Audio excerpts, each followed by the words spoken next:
Mr. Speaker, the President of the United States.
Members of Congress, I have the high privilege and distinct honor to present to you the President of the United States.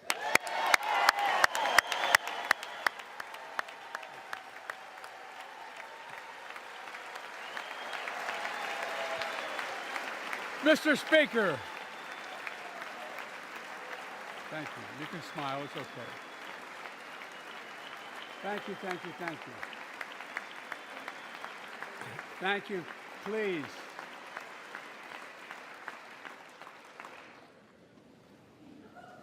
Mr. Speaker, Madam Vice President, our First Lady and Second Gentleman, good to see you guys up there. Members of Congress,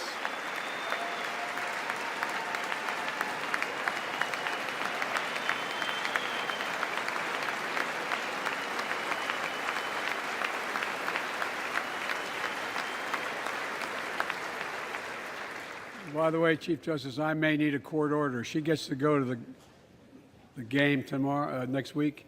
I have to stay home. Got to work something out here.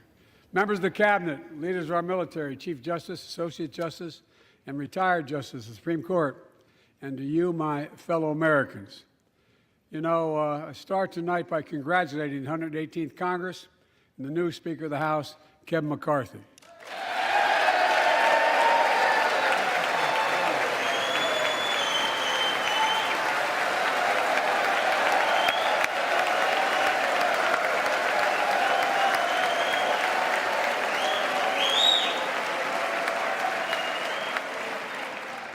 Speaker, I don't want to ruin your reputation, but I look forward to working with you. And I want to congratulate the new leader of the House Democrats, the first African-American minority leader in history, Hakeem Jeffries.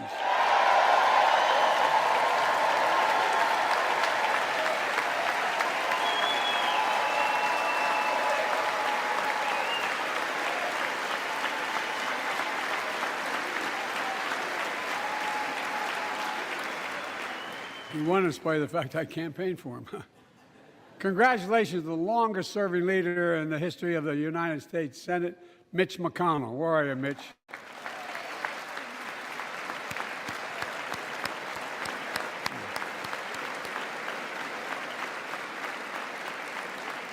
And congratulations to Chuck Schumer, another term as Senate Minority Leader. I think you. Only this time you have a slightly bigger majority, Mr. Leader. You're the majority leader. About that much bigger? Yeah. Well, I tell you what. I want to give special recognition to someone who I think is going to be considered the greatest speaker in the history of the House of Representatives, Nancy Pelosi.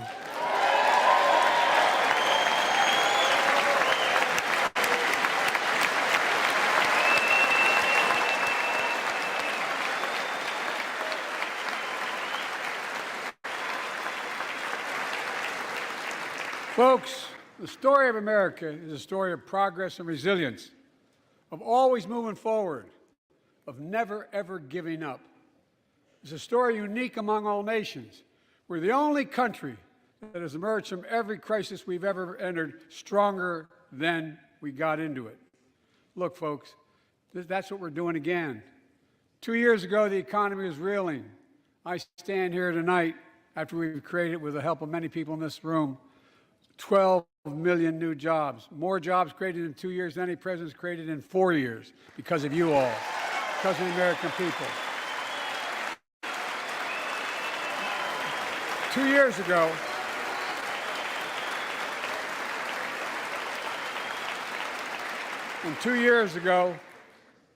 COVID had shut down, our businesses were closed, our schools were robbed of so much, and today, COVID no longer controls our lives.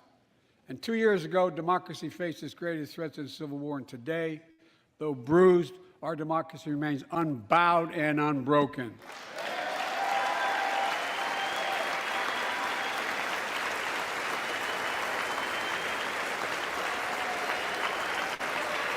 As we gather here tonight, we're writing the next chapter in the great American story, a story of progress and resilience. When world leaders ask me to define America, and they do, believe it or not, I say I can define it in one word, and I mean this: possibilities. We don't think anything is beyond our capacity. Everything is a possibility. You know, we're often told that Democrats and Republicans can't work together. But over the past 2 years, we've proved the cynics and naysayers wrong. Yes, we disagreed plenty. And yes, there were times when Democrats went alone. But time and again, Democrats and Republicans came together to defend a stronger and safer Europe. It came together to pass once-in-a-generation infrastructure law, building bridges connecting our nation and our people. We came together to pass the most significant law ever, helping victims exposed to toxic burn pits. And in fact,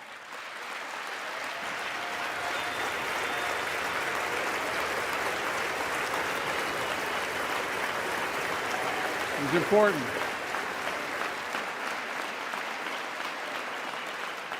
And in fact, I signed over 300 bipartisan pieces of legislation since becoming president, from reauthorizing the Violence Against Women Act, the Electoral Count Reform Act, the Respect for Marriage Act that protects the right to marry the person you love. And to my Republican friends, if we could work together the last Congress, there's no reason we can't work together and find consensus on important things in this Congress as well. I think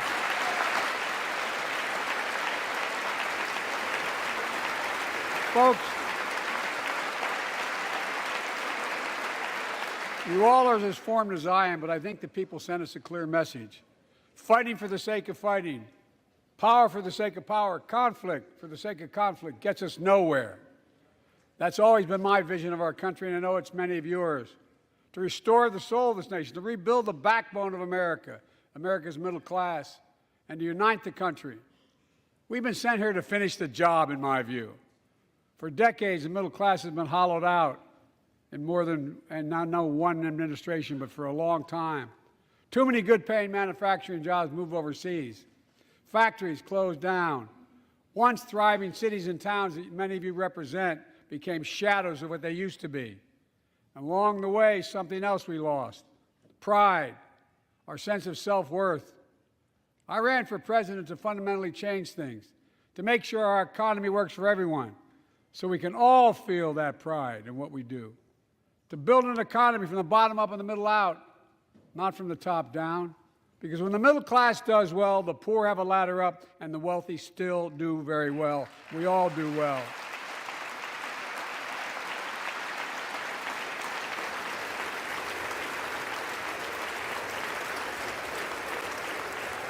I know a lot of you always kid me for always quoting my dad, but my dad used to say, Joey, a job's about a lot more than a paycheck. He really would say this. It's about a lot more than a paycheck. It's about your dignity. It's about respect. It's about being able to look your kid in the eye and say, honey, it's going to be okay, and mean it. Well, folks, so let's look at the results. We're not finished yet by any stretch of the imagination, but unemployment rate is at 3.4%, a 50-year low. A near record unemployment. Near record unemployment for Black and Hispanic workers. We've already created, with your help, 800,000 good-paying manufacturing jobs, the fastest growth in 40 years. And where is it written? Where is it written that America can't lead the world in manufacturing? And I don't know where that's written. For too many decades, we imported projects and exported jobs. Now, thanks to what you've all done, we're exporting American products and creating American jobs. Folks, inflation has been a global problem because the pandemic disrupted our supply chains, and Putin's unfair and brutal war in Ukraine disrupted energy supplies as well as food supplies, blocking all that grain in Ukraine. But we're better positioned than any country on earth right now. But we have more to do. But here at home, inflation is coming down. Here at home, gas prices are down $1.50 from their peak. Food inflation is coming down, not fast enough, but coming down. Inflation has fallen every month for the last 6 months, while take-home pay has gone up. Additionally, over the last 2 years, a record 10 million Americans applied to start new businesses. 10 million. And by the way, every time someone starts a small business is an act of hope. And Madam Vice President, I want to thank you for leading that effort to ensure that small businesses have access to capital and the historic laws we enacted that are going to just come into being. Standing here last year, I shared with you a story of American genius and possibilities. Semiconductors, small computer chips the size of a fingerprint that power everything, from cell phones to automobiles and so much more. These chips were invented in America. Let's get that straight. They were invented in America. We used to make 40% of the world's chips. In the last several decades, we lost our edge. We're down to only producing 10%. We all saw what happened during the pandemic when chip factories shut down overseas. Today's automobiles need 3,000 chips, each of those automobiles. But American automobiles couldn't make enough cars because there weren't enough chips. Car prices went up, people got laid off. So did everything from refrigerators to cell phones. We can never let that happen again. That's why we came together to pass the Bipartisan Chips and Science Act.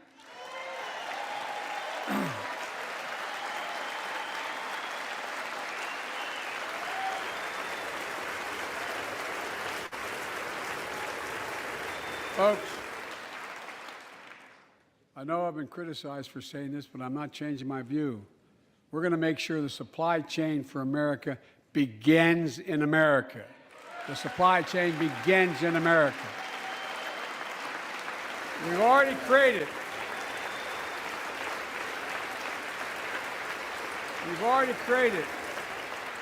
800,000 new manufacturing jobs without this law, before the law kicks in. With this new law, we're going to create hundreds of thousands of new jobs across the country. And I mean all across the country, throughout not just the coast, but through the middle of the country as well. That's going to come from companies that have announced more than $300 billion in investment in American manufacturing over the next few years. Outside of Columbus, Ohio, Intel is building semiconductor factories on 1,000 acres, literally a field of dreams. It's going to create 10,000 jobs, that one investment, 7,000 construction jobs, 3,000 jobs in those factories once they're finished. They call them factories. Jobs paying an average of $130,000 a year, and many do not require a college degree.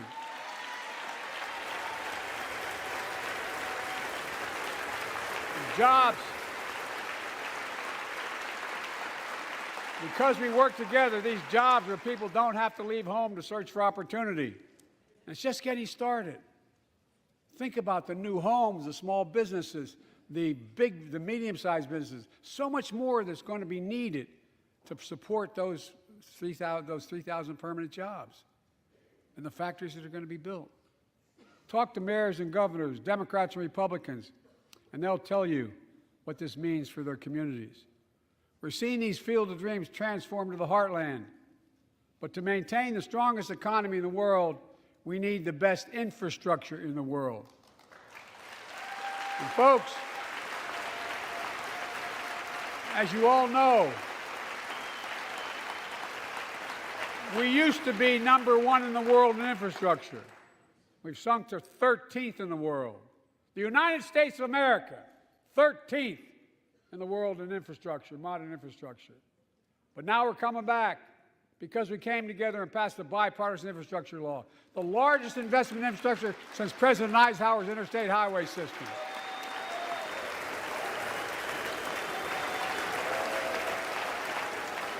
And folks, already we've funded over 20,000 projects, including major airports from Boston to Atlanta to Portland. Projects that are going to put thousands of people to work rebuilding our highways, our bridges, our railroads, our tunnels, ports, airports, clean water, high-speed internet, all across America. Urban, rural, tribal. And folks, we're just getting started. We're just getting started. and I mean this sincerely. I want to thank my Republican friends who voted for the law, and my Republican friends who voted against it as well. But I still get asked to fund the projects in those districts as well. But don't worry. I promised I'd be a president for all Americans. We'll fund these projects. And I'll see you at the groundbreaking. Look, this law will further unite all of America. Projects like Brent Spence Bridge in Kentucky over the Ohio River, built 60 years ago, badly needed repairs, one of the nation's most congested freight routes, carrying $2 billion worth of freight every single day across the Ohio River. And folks, I've been talking about fixing it for decades, but we're really finally going to get it done. I went there last month with Democrats and Republicans and from both states to deliver a commitment of $1.6 billion for this project. And while I was there, I met a young woman named Sarah, who's here tonight. I don't know where Sarah is. Is she up in the box? I don't know. Sarah, how are you? Well, Sarah, for 30 years,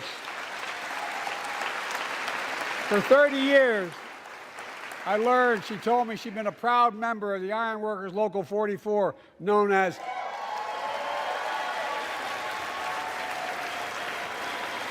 the Cowboys in the Sky. The folks who built Cincinnati's skyline.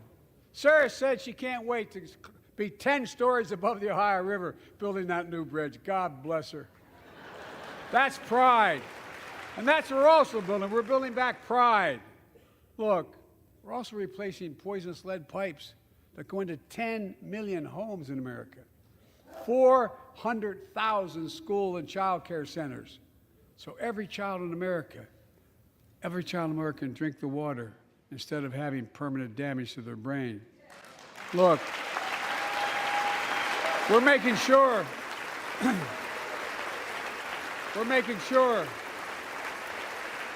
that every community in America has access to affordable high-speed internet. No parent should have to drive by McDonald's parking lot to help them do their homework online with their kids, which many thousands were doing across the country. And when we do these projects, and again I get criticized for this, American. We're going to buy America. Folks,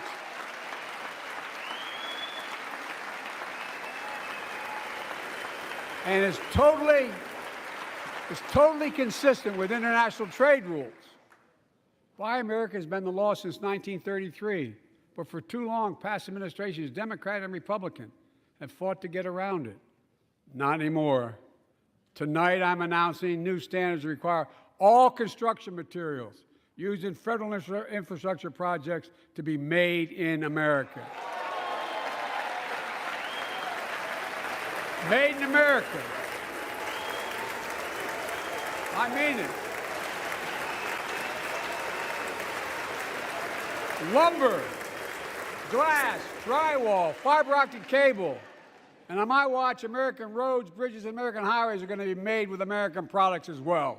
Folks, my economic plan is about investing in places and people that have been forgotten. So many of you listening to me tonight, I know you feel it. So many of you felt like you've just simply been forgotten. Amid the economic upheaval of the past 4 decades, too many people have been left behind and treated like they're invisible. Maybe that's you watching from home. Remember the jobs that went away. You remember them, don't you? The folks at home remember them. You wonder whether the path even exists anymore for your children to get ahead without having to move away. Well, that's why I get that. That's why we're building an economy where no one's left behind. Jobs are coming back. Pride is coming back because choices we made in the last several years. You know, this is, in my view, a blue-collar blueprint to rebuild America and make a real difference in your lives at home. For example, too many of you lay in bed at night like my dad did, staring at the ceiling, wondering what in God's name happens if your spouse gets cancer, or your child gets deadly ill, or something happens to you. What are you going to get money to pay for those medical bills? Or you're going to have to sell the house or try to get a second mortgage on it. I get it. I get it. With the Inflation Reduction Act that I signed into law, we're taking on powerful interests to bring health care costs down so you can sleep better at night with more security.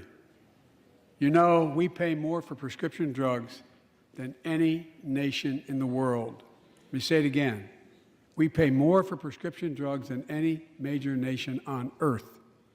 For example, 1 in 10 Americans has diabetes. Many of you in this and in the audience.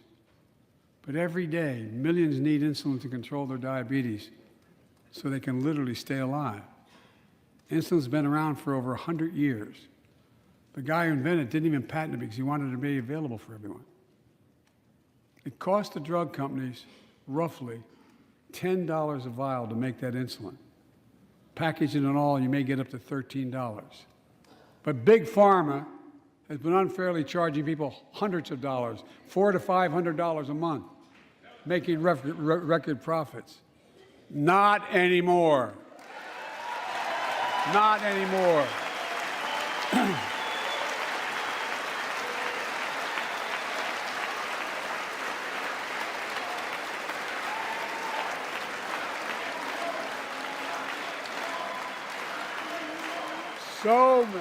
So many things that we did are only now coming to fruition.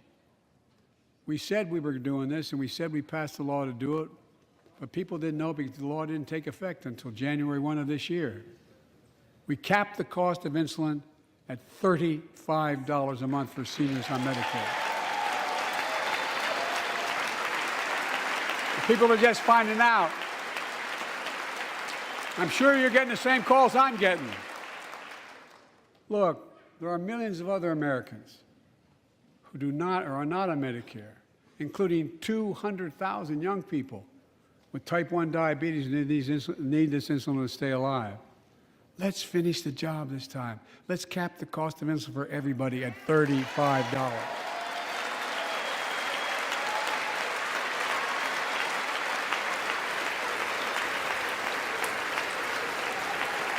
Folks, and Big Pharma is still going to do very well, I promise you all. I promise you they're going to do very well. This law also caps and won't even go into effect until 2025. Costs, out-of-pocket drug costs for seniors on Medicare at a maximum of $2,000 a year. You don't have to pay more than $2,000 a year, no matter how much your drug costs are. Because you know why? You all know it. Many of you, like many in my family, have cancer. You know the drugs can range from $10,000, $11,000, $14,000, $15,000 for the cancer drugs. If drug prices rise faster than inflation, drug companies are going to have to pay Medicare back the difference. And we're finally giving Medicare the power to negotiate drug prices. Bringing down prescription drug costs doesn't just save seniors money, it cuts the federal deficit by billions of dollars, by hundreds of billions of dollars, because these prescription drugs are drugs purchased by Medicare to keep their commitment to the seniors. Well, guess what? Instead of paying $400 or $500 a month, you're paying $15. That's a lot of savings for the federal government. And by the way, why wouldn't we want that? Now, some members here are threatening, and I know it's not an official party position, so I'm not going to exaggerate, but threatening to repeal the Inflation Reduction Act. As my coach, that's okay, that's fair. As my football coach used to say, lots of luck in your senior year. Make no mistake, if you try anything to raise the cost of prescription drugs, I will veto it. Look, I'm pleased to say that more Americans have health insurance now than ever in history. A record 16 million people are enrolled in the Affordable Care Act. And thanks to the law I signed last year, saving millions are saving $800 a year on their premiums. And by the way, that law was written and the benefit expires in 2025. So my plea to some of you, at least in this audience, let's finish the job and make these savings permanent. Expand coverage of Medicaid.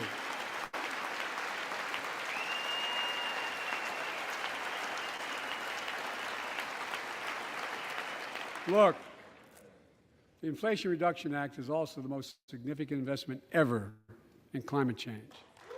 Ever.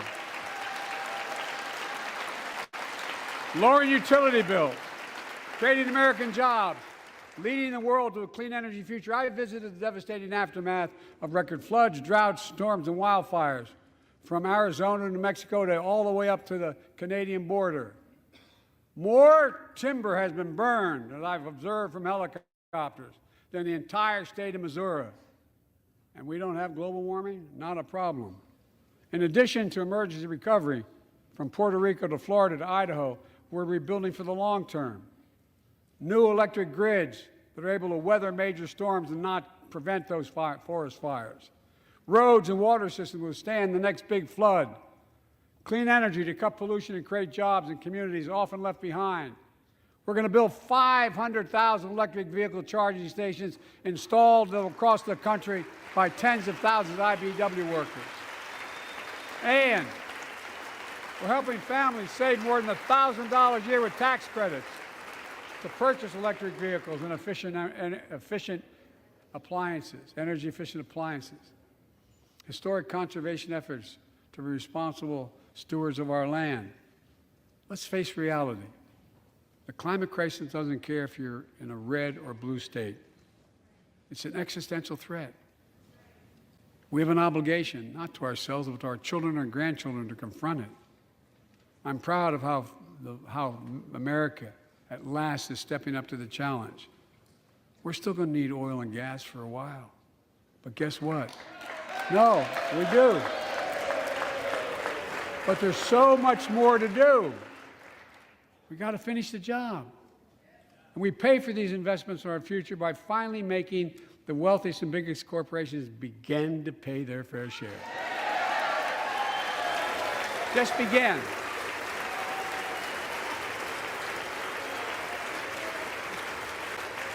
Look, I'm a capitalist. I'm a capitalist, but pay your fair share. I think a lot of you at home agree with me and many people that you know. The tax system is not fair. It is not fair. Look, the idea that in 2020, 55 of the largest corporations in America, the Fortune 500, made $40 billion in profits and paid zero in federal taxes? Zero? Folks, it's simply not fair. But now, because of the law I signed, billion-dollar companies have to pay a minimum of 15%. God love them. 15%. That's less than a nurse pays.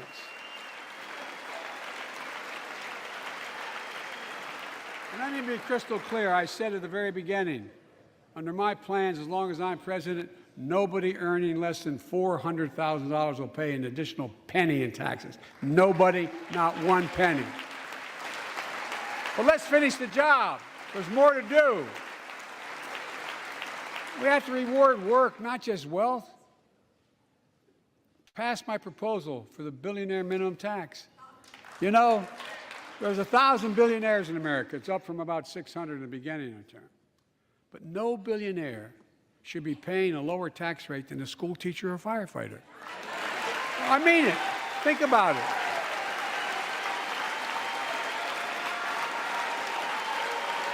I mean, look.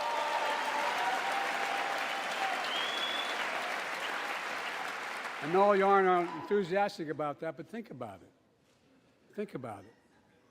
Have you noticed Big Oil just reported its profits, record profits? Last year they made $200 billion in the midst of a global energy crisis.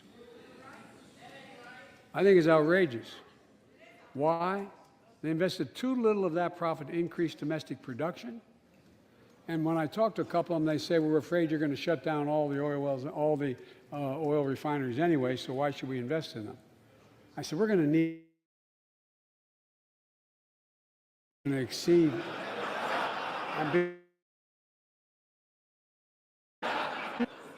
production.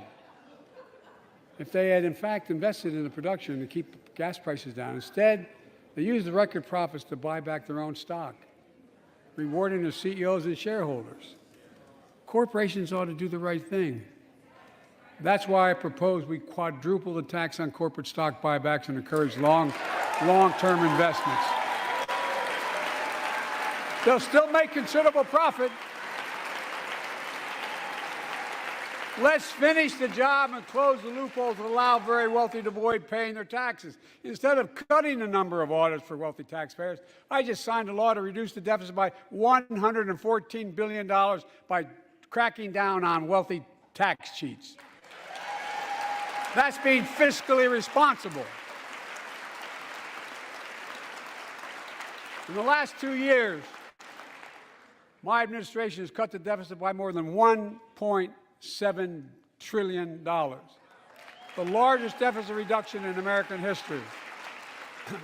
Under the previous administration, the American deficit went up 4 years in a row. Because of those record deficits, no president added more to the national debt in any 4 years than my predecessor. Nearly 25% of the entire national debt that took over 200 years to accumulate was added by just one administration alone, the last one. They're the facts. Check it out. Check it out. How did Congress respond to that debt? They did the right thing. They lifted the debt ceiling 3 times without preconditions or crisis. They paid American bills to prevent an economic disaster in the country. So tonight I'm asking the Congress to follow suit.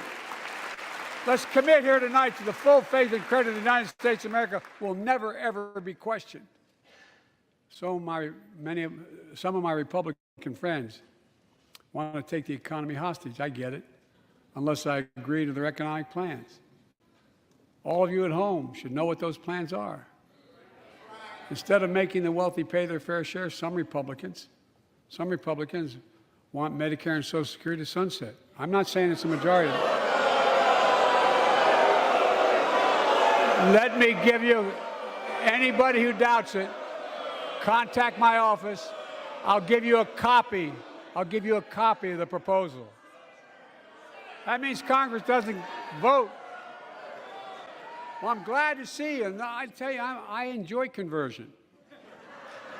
You know, it means if Congress doesn't keep the programs the way they are, they'd go away. Other Republicans say, I'm not saying it's a majority of you. I don't even think it's even a significant, proposed by individuals. I'm not politely not naming them, but it's being proposed by some of you.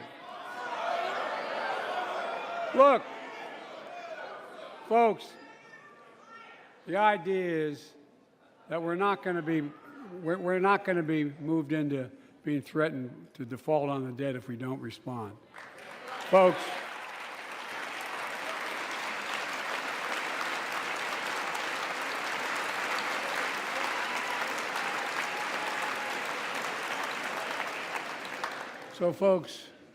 as we all apparently agree, Social Security and Medicare is off the books now, right? They're not to be started. All right.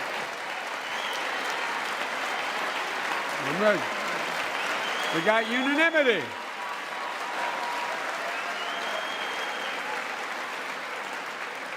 Social Security and Medicare are a lifeline for millions of seniors. Americans have to pay into them from the very first paycheck they started.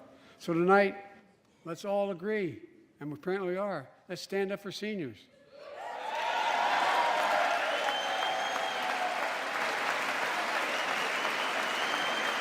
Stand up and show them.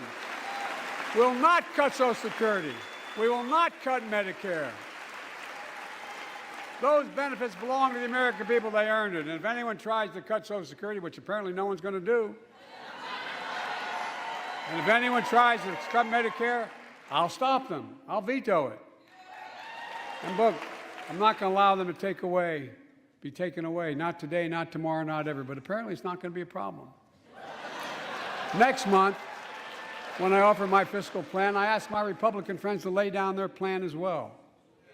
I really mean it. Let's sit down together and discuss our mutual plans together. Let's do that.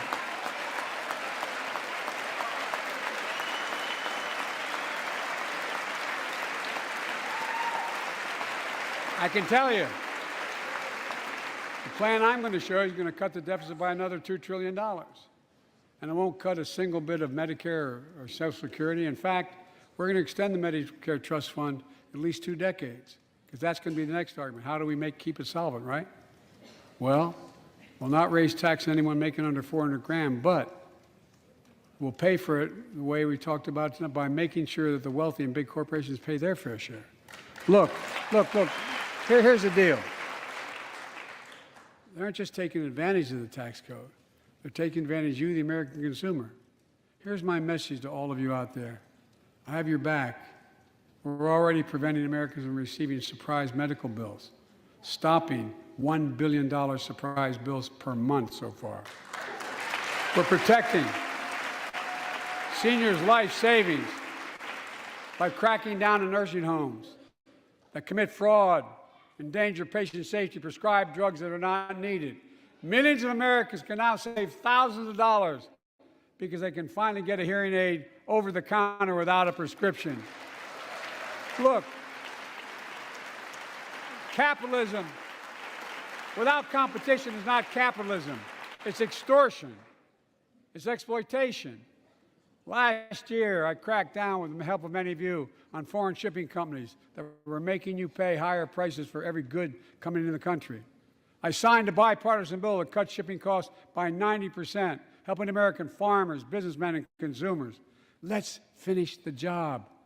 Pass the bipartisan legislation to strengthen antitrust enforcement and prevent big online platforms from giving their own products an unfair advantage.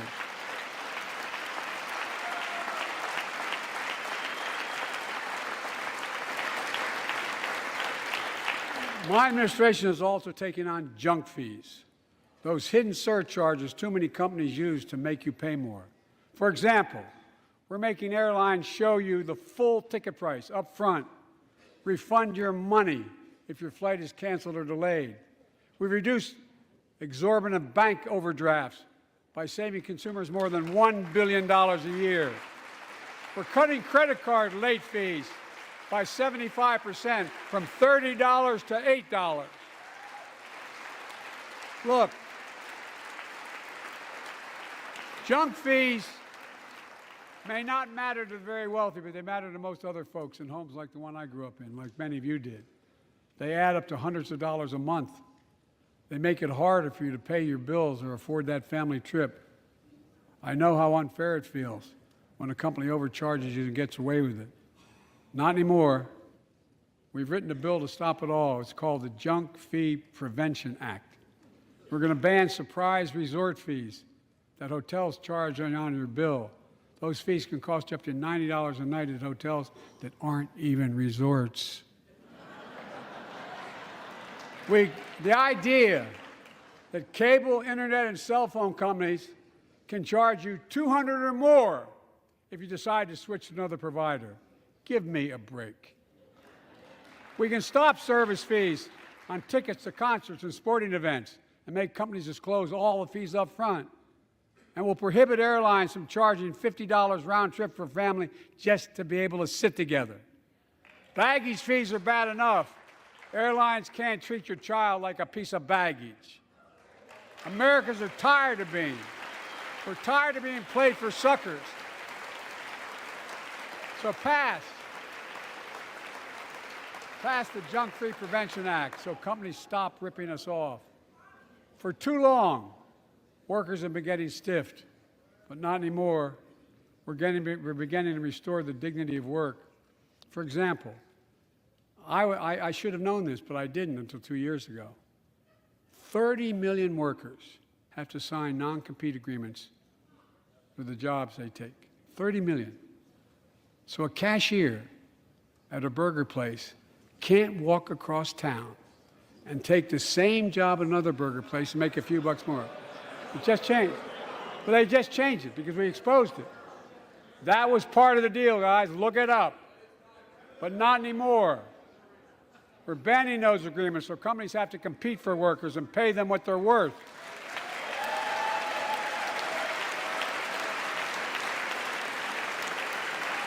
And I must tell you, this is bound to get a response from my friends on my left but the right. I'm so sick and tired of companies breaking the law by preventing workers from organizing. Pass the PRO Act, because business have a right, workers have a right to form a union.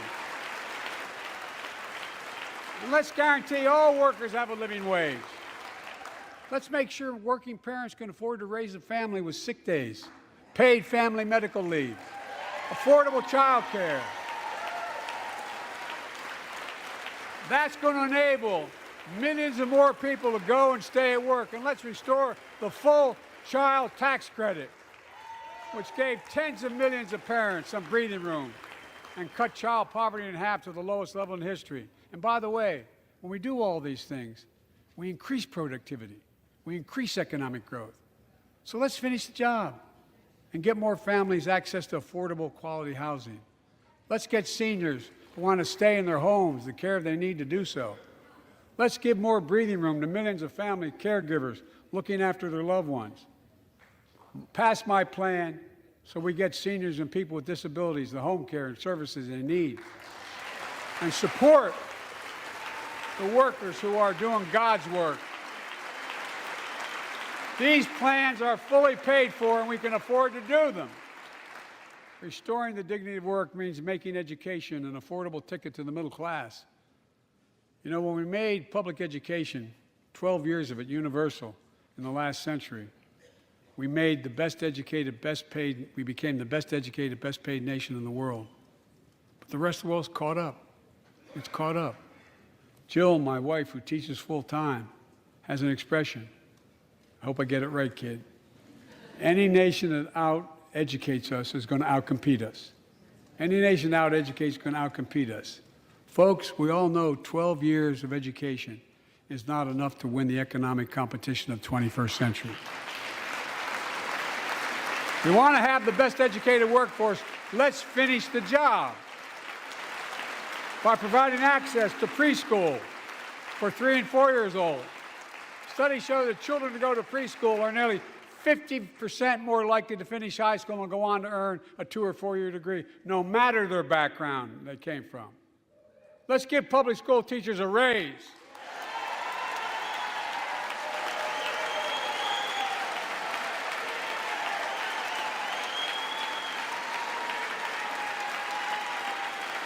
We're making progress by reducing student debt, increasing Pell Grants for working and middle-class families.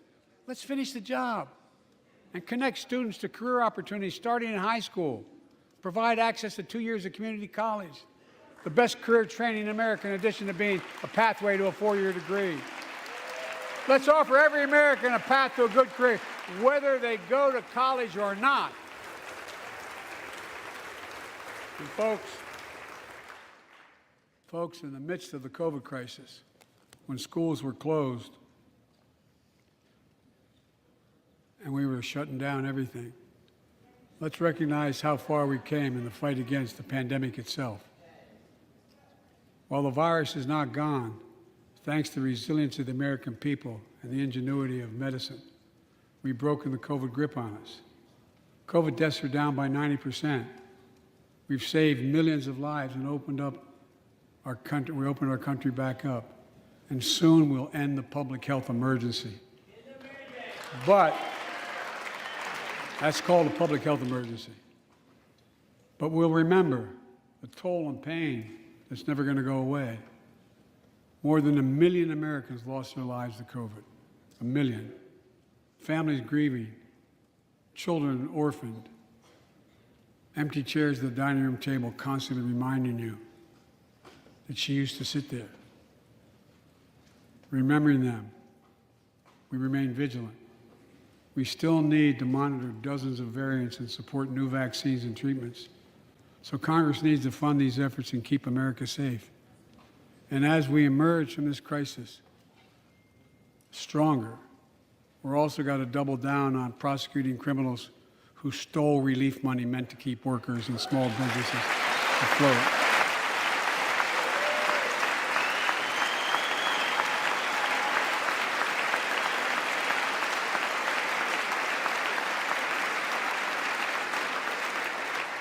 Before I came to office, you remember, during that campaign, the big issue was about inspector generals who would protect taxpayers' dollars who were sidelined. They were fired. Many people said we don't need them. And fraud became rampant.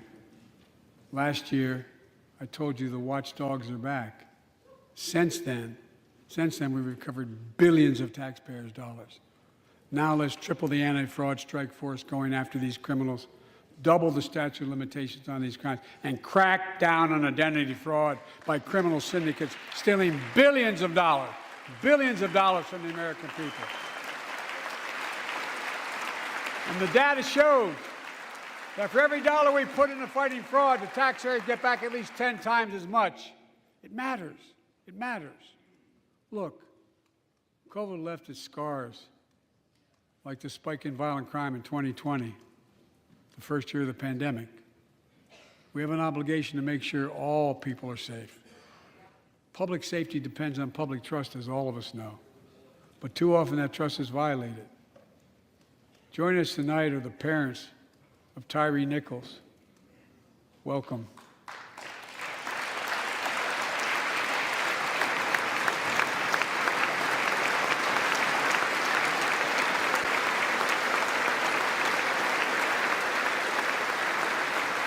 We had to bury Tyree last week. As many of you personally know, there's no words to describe the heartache or grief of losing a child. But imagine if you lost that child at the hands of the law. Imagine having to worry whether your son or daughter came home from walking down the street, or playing in the park, or just driving a car. Most of us in here have never had to have the talk that brown and black parents have had to have with their children. Bo, Hunter, Ashley, my children, I never had to have the talk with them. I never had to tell them if a police officer pulls you over, turn your interior lights on right away. Don't reach for your license. Keep your hands on the steering wheel. Imagine having to worry like that every single time your kid got in a car. Here's what Tyree's mother shared with me when I spoke to her. When I asked her how she finds the courage to carry on and speak out. With the faith of God, she said her son was, quote, a beautiful soul, and something good will come of this. Imagine how much courage and character that takes. It's up to us, to all of us. We all want the same thing. Neighborhoods free of violence. Law enforcement who earns the community's trust. Just as every cop, when they pin on that badge in the morning, has a right to be able to go home at night, so does everybody else out there. Our children have a right to come home safely. Equal protection under the law is a covenant we have with each other in America. We know police officers put their lives on the line every single night and day. And we know we ask them in many cases to do too much, to be counselors, social workers, psychologists, responding to drug overdoses, mental health crises, and so much more. In one sense, we ask much too much of them.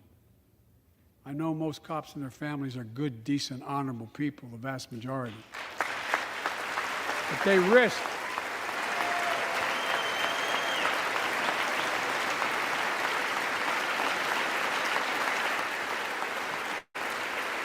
And they risk their lives every time they put that shield on.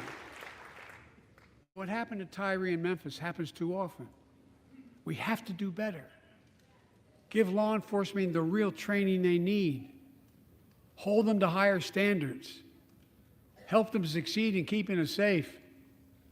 We also need more first responders and professionals to address the growing mental health, substance abuse challenges. More resources to reduce violent crime and gun crime. More community intervention programs. More investment in housing, education, and job training. All this can help prevent violence in the first place. And when police officers or police departments violate the public trust, they must be held accountable. With the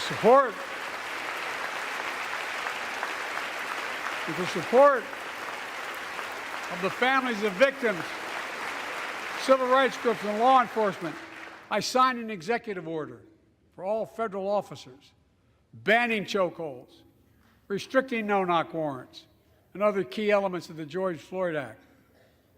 Let's commit ourselves to make the words of Tyler's mom true. Something good must come from this. Something good. And all of us,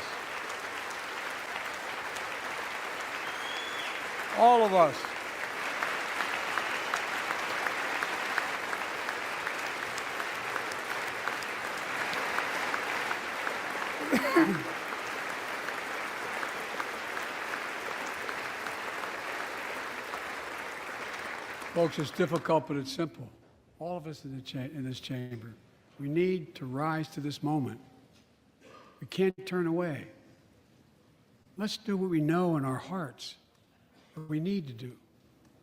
Let's come together to finish the job on police reform.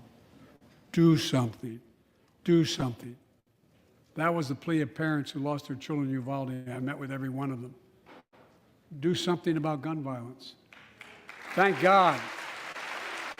Thank God we did. Passing the most sweeping gun safety law in 3 decades. That includes things like that the majority of responsible gun owners already support. Enhanced background checks for 18 to 21 years old. Red flag laws, keeping guns out of the hands of people who are a danger to themselves and others. But we know our work is not done. Joining us tonight is Brandon Say, a 26-year-old hero. Brandon put his college dreams on hold to be at his mom's side. His mom's side when she was dying from cancer. And Brandon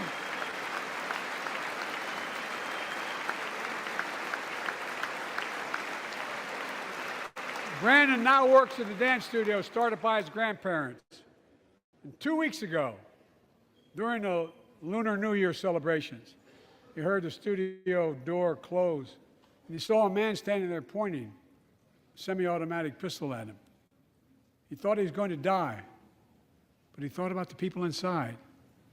And in that instant, he found the courage to act and wrestle the semi-automatic pistol away from the gunman who had already killed 11 people in another dance studio. 11. He saved lives. It's time we do the same. Ban assault weapons now. Ban now. Once and for all.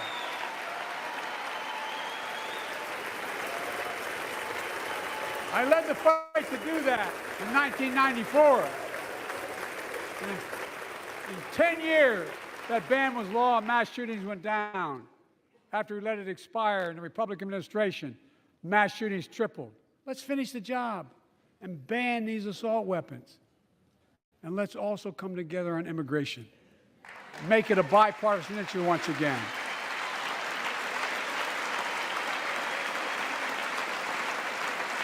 We now have a record number of personnel working to secure the border, arresting 8,000 human smugglers, seizing over 23,000 pounds of fentanyl in just the last several months. We've launched a new border plan last month. Unlawful migration from Cuba, Haiti, Nicaragua, and Venezuela has come down 97% as a consequence of that. But American border problems won't be fixed until Congress acts. If we don't pass my comprehensive immigration reform, at least pass my plan to provide the equipment and officers to secure the border.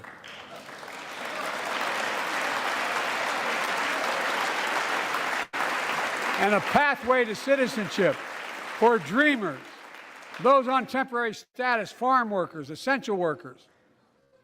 Here in the People's House, it's our duty to protect all the people's rights. Congress must restore the right and the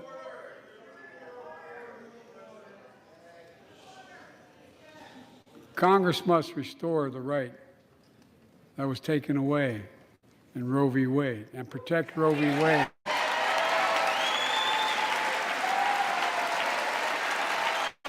Give every woman a constitutional right. The Vice President and I are doing everything to protect active health care and safeguard patient safety. But already, more than a dozen states are enforcing extreme abortion bans. Make no mistake about it. If Congress passes a national ban, I will veto it. But let's also pass bipartisan to ensure LGBTQ Americans, especially transgender young people, can live with safety and dignity. Our strength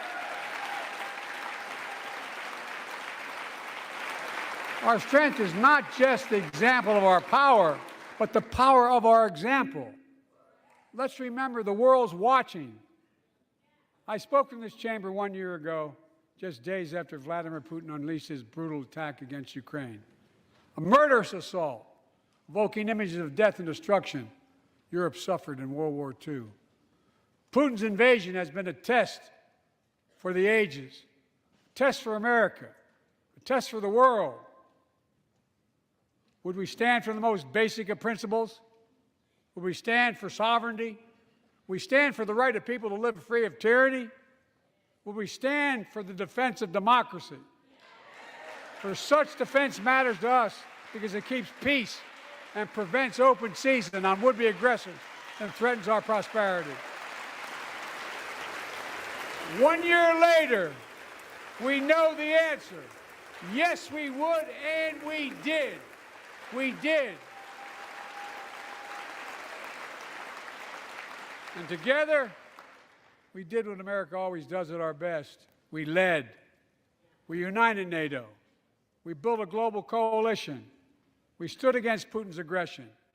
We stood with the Ukrainian people. Tonight, we're once again joined by Ukraine's ambassador to the United States. She represents not just her nation, but the courage of her people. Our ambassador is here, we're united in our support of your country. Will you stand so we can all take a look at you? Thank you.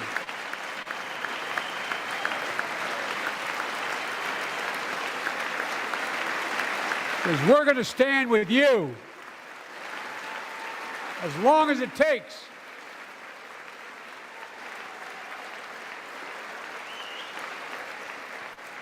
Our nation is working for more freedom, more dignity, more peace, not just in Europe, but everywhere. Before I came to office, the story was about how the People's Republic of China was increasing its power, and America was failing in the world. Not anymore. We made clear, and I made clear in my personal conversations, which have been many, with President Xi, that we seek competition, not conflict.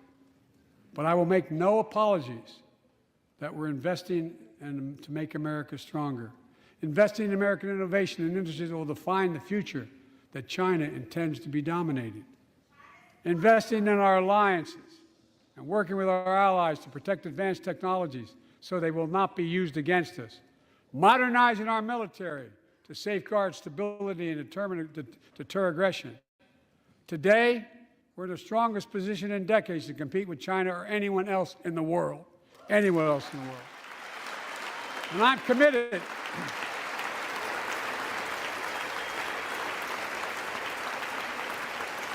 I'm committed to work with China where we can advance American interests and benefit the world. But make no mistake about it.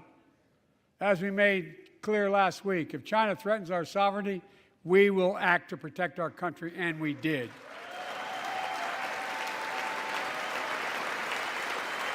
Look, let's be clear. Winning the competition should unite all of us. We face serious challenges across the world. But in the past 2 years, democracies have become stronger, not weaker. Autocracies have grown weaker, not stronger. Name me a world leader who changed places with Xi Jinping. Name me one. Name me one. America's rallying the world to meet those challenges, from climate to global health, to food insecurity, to terrorism, to territorial aggression. Allies are stepping up, spending more, and doing more. Look, the bridges we're forming between partners in the Pacific and those in the Atlantic, and those who bet against America are learning how wrong they are. It's never, ever been a good bet to bet against America. Never.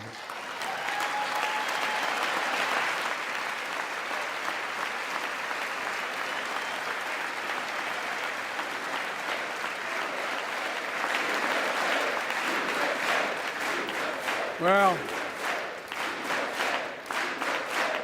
when I came to office, most assured that bipartisanship assumed was impossible, but I never believed it.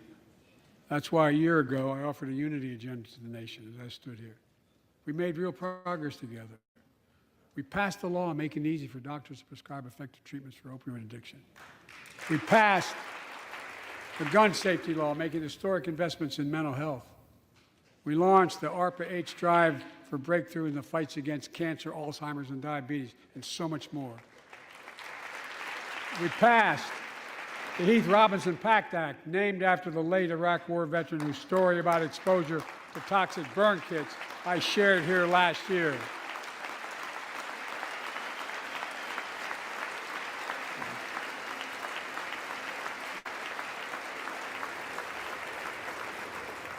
I understand something about those burn pits, but there's so much more to do. We can do it together. Joining us tonight is a father named Doug from Newton, New Hampshire. He wrote Jill, my wife, a letter, and me as well, about his courageous daughter, Courtney. A contagious laugh, his sister's best friend, her sister's best friend. He shared a story all too familiar to millions of Americans and many of you in the audience. Courtney discovered pills in high school. It spiraled into addiction and eventually death from a fentanyl overdose. She was just 20 years old. Describing the last 8 years without her, Doug said, "There's no worse pain." Yet their family has turned pain to purpose, working to end the stigma and change laws. He told us he wants to start a journey toward American recovery. Doug, we're with you. Fentanyl is killing more than 70,000 Americans a year.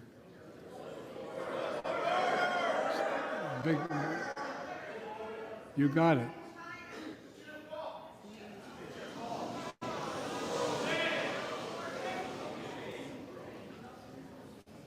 So let's launch a major surge to stop fentanyl production and the sale and trafficking, with more drug detection machines, inspection cargo, stop pills and powder at the border. Working with couriers like FedEx to inspect more packages for drugs. Strong penalties to crack down on fentanyl trafficking. Second, let's do more on mental health, especially for our children. When millions of young people are struggling with bullying, violence, trauma, we owe them greater access to mental health care at their schools. We must finally hold social media companies accountable for experimenting or running children for profit. There's time to pass bipartisan legislation to stop big tech from collecting personal data on our kids and teenagers online, ban targeted advertising to children, and impose stricter limits on the personal data that companies collect on all of us. Third, let's do more to keep this nation's one truly sacred obligation to equip those we send into harm's way and care for them and their families when they come home. Job training, job placement for veterans and their spouses as they come to return to civilian life. Helping veterans afford the rent because no one should be homeless in America, especially someone who served the country.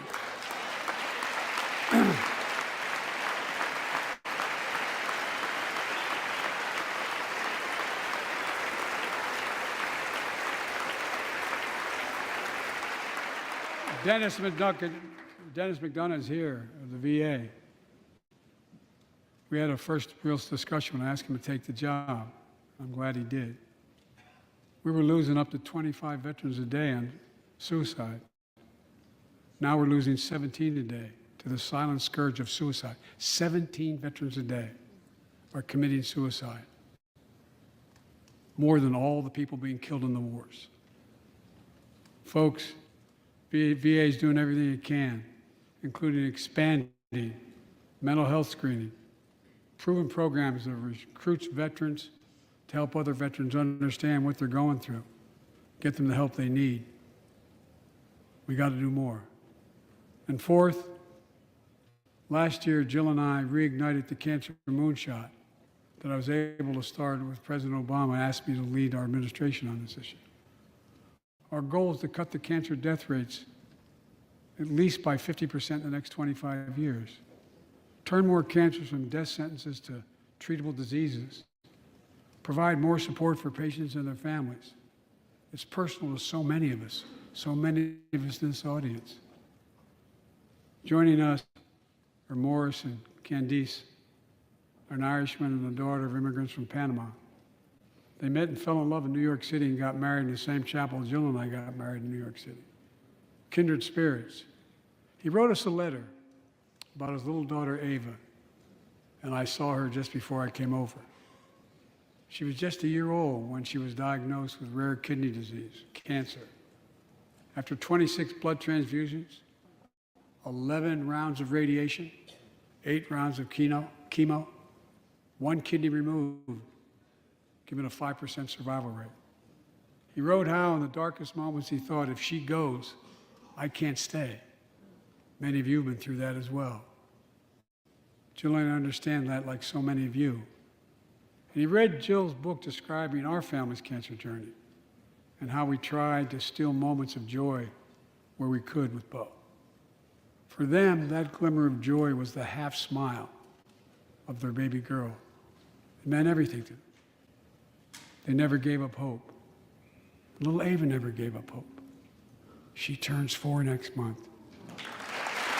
They just found out Ava's beating the odds, is on her way to being cured of cancer. And she's watching from the White House tonight if she's not asleep already. For the lives we can save.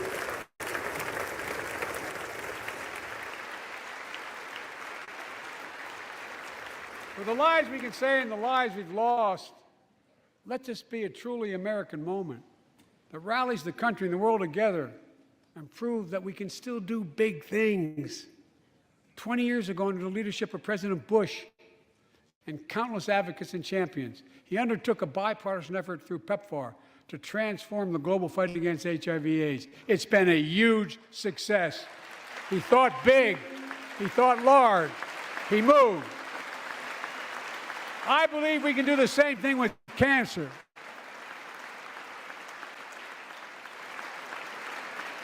Let's end cancer as we know it. Cure some cancers once and for all. Folks, there's one reason why we've been able to do all of these things. Our democracy itself. It's the most fundamental thing of all. With democracy, everything's possible. Without it, nothing is. For the last few years, our democracy has been threatened and attacked, put at risk, put to the test in this very room on January the 6th.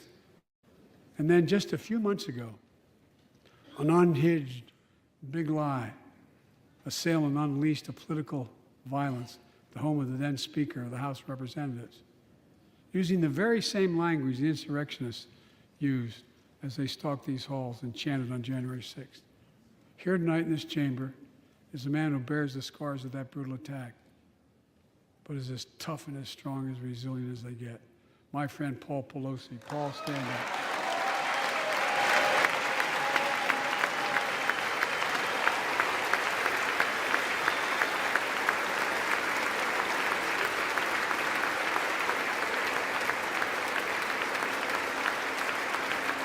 But such a heinous act should have never happened.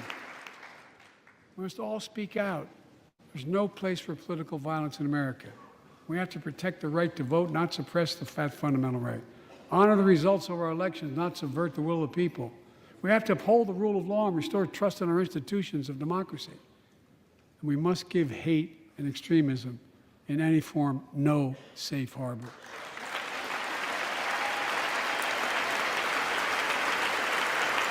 Democracy must not be a partisan issue. It's an American issue. Every generation of Americans has faced a moment where they have been called to protect our democracy, defend it, stand up for it. And this is our moment. My fellow Americans, we meet tonight at an inflection point, one of those moments that only a few generations ever face, where the direction we now take is going to decide the course of this nation for decades to come. We're not bystanders of history. We're not powerless before the forces that confront us. It's within our power of we, the people. We're facing the test of our time. We have to be the nation we've always been at our best, optimistic, hopeful, forward-looking, a nation that embraces light over dark, hope over fear, unity over division, stability over chaos. We have to see each other not as enemies, but as fellow Americans. We're good people. The only nation in the world built on an idea, the only one.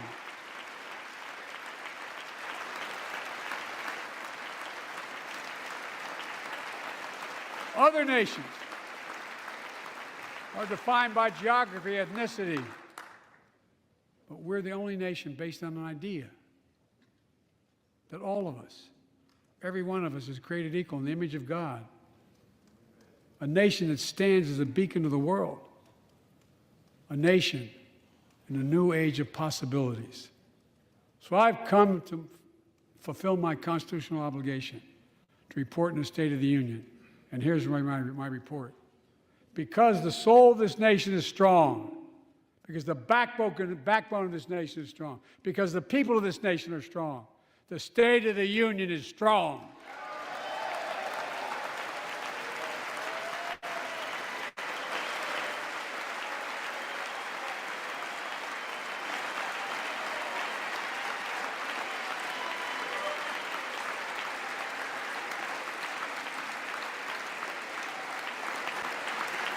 I'm not new to this place. I stand here tonight having served as long as about any one of you have ever served here. But I've never been more optimistic about our future, about the future of America. We just have to remember who we are. We're the United States of America, and there's nothing beyond our capacity if we do it together. God bless you all, and may God protect our troops. Thank you.